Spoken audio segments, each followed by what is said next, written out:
You Bhaskar గారు. So మొత్తం స్పందన ఒకటి, లాస్ట్ జనవరి ఎప్పుడైతే ట్రంప్, జనవరినే కాదు నవంబర్లో గెలిచిన తర్వాత కూడా ఇట్లా రకరకాల వార్నింగ్స్ ఇస్తూ ఉన్నారు. అంటే భారత్ రష్యాతో చమురు దిగుమతి చేసుకుంటే భారత్ మీద అధిక సుంకం విధిస్తామని ట్రంప్ హెచ్చరించింది. మరోవైపు ప్రధాని యూకేతో డీల్ చేసుకుంటే టెక్ కంపెనీల గురించి ఇప్పుడు అలర్ట్ చేసింది. అంటే ఏంటి, భారత్ ఇతర దేశాలతో ఒప్పందం కుదుర్చుకుంటే అమెరికా తట్టుకోలేకపోతుందా? అట్లా అని కాదు, కానీ ట్రంప్ది అమెరికా ఫస్ట్. ఆయన భారతదేశం పట్లనే వ్యతిరేకత కాదు, ఆయన మిత్ర దేశాలు జపాన్ మీద కూడా, జపాన్ క్లోజ్ కదా, కెనడా క్లోజ్ కదా, వాళ్ళ పట్ల కూడా అదే వైఖరి ఉంది కదా. సో ఆయన ఏంటంటే అమెరికా ఫస్ట్, అంటే ప్రపంచ దేశాల మీద అమెరికా ఆధిపత్యం ఉండాలి అని అనుకుంటారు. సో అట్లా ఇప్పుడు ఆయన్ని ఏమంటారు, యాంటీబయాటిక్స్ వాడితే ఏమంటారు, పదే వాడితే ఆ రోగం పనిచేయదు అంటారు కదా. ఈ ట్రంప్ వార్నింగ్స్ కూడా అట్లా అయిపోయినాయి. పదే మాట్లాడి ఇప్పుడు ఒక 25 సార్లు మాట్లాడారు, ఇండియా పాకిస్తాన్ యుద్ధాన్ని నేను నివారించాను, నేను అది చేశాను ఇది చేశాను అని మాట్లాడితే ఏమైందంటే అమెరికా అధ్యక్షుడి స్థాయి అంటే చాలా తక్కువ మాట్లాడాలి, ఎక్కువ పని చేయాలి. ఈయన ఎక్కువ మాట్లాడుతున్నారు, తక్కువ పని చేస్తున్నారు అన్నది అయిపోయింది. సో అయితే డెఫినెట్ గా మన మేధో వలస జరుగుతుంది. మన దగ్గర నుంచి చాలా మంది వెళ్లి అమెరికాలో ఉంటున్నారు. ఆ డిపెండెన్సీ తగ్గాలి. ఇక్కడే మనం ఎందుకు ఒక టెస్లా లాంటి కంపెనీ, ఒక ఐబిఎం లాంటిదో, ఒక మైక్రోసాఫ్ట్ లాంటిదో, సరే టీసీఎస్ ఇన్ఫోసిస్ ఓ స్థాయికి వెళ్ళాయి, మనం ఎక్స్పోర్ట్ చేయగలుగుతున్నాం. లేకపోతే ఎన్విడియా లాంటిదో మనం ఎందుకు ఇక్కడ రావట్లేదో ఆత్మశోధన చేసుకోవాలి. ప్లస్ హార్డ్వేర్ లో చైనా నెంబర్ 1 ఉంది, సాఫ్ట్వేర్ లో మనం ఉంటే. ఒక సాఫ్ట్వేర్ అనే కాదు, ఎలక్ట్రానిక్స్, చిన్న ఎలక్ట్రానిక్ చిప్లు కూడా మనం ఇప్పుడు మన సెల్ ఫోన్స్ మోస్ట్లీ మనం చూడండి చైనా ఫోన్లు వాడుతున్నాం, లేకపోతే యాపిల్ ఫోన్లు వాడుతున్నాం. మన దగ్గర ఎందుకు ఎలక్ట్రానిక్స్ రంగంలో ఎందుకు ముందు వేయలేకపోతున్నాం?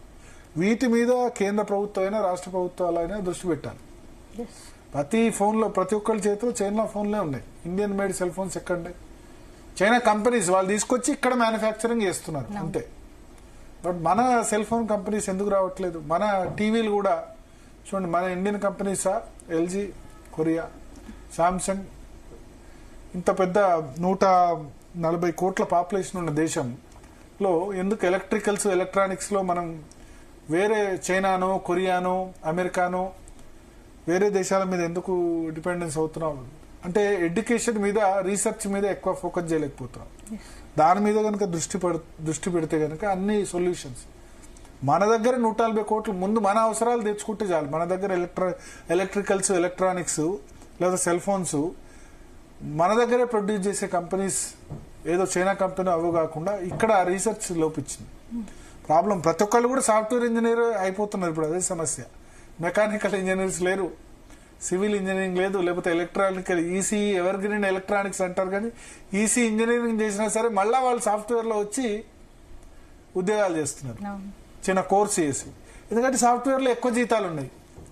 సో ఎలక్ట్రానిక్స్ లో కూడా మంచి కంపెనీస్ వచ్చి మంచి ప్రొడక్ట్స్ ఇక్కడే తయారు చేసి ఇక్కడే మంచి జీతాలు ఇవ్వగలిగితే కనుక డెఫినెట్ గా ఉంటుంది. అందుకని రీసెర్చ్ మీద కేంద్ర ప్రభుత్వాలు, రాష్ట్ర ప్రభుత్వాలు దృష్టి పెట్టి ఎన్విడియా లాంటి కంపెనీ, మైక్రోసాఫ్ట్, ఐబిఎం, యాపిల్ లాంటి కంపెనీలు మన దగ్గర వస్తే కనుక ఇవన్నిటి సొల్యూషన్. ఇంకా ట్రంప్ కాదు, ఎవరు మాట్లాడిన ఇబ్బంది ఉండదు.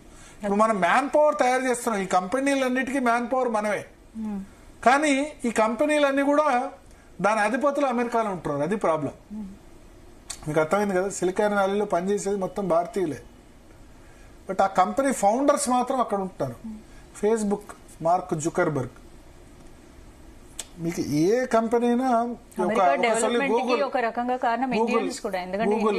గూగుల్ సిఇఓ సత్య నాదెల్లా, గూగుల్ సిఇఓ సుందర్ పిచాయ్ మనవాడే కదా.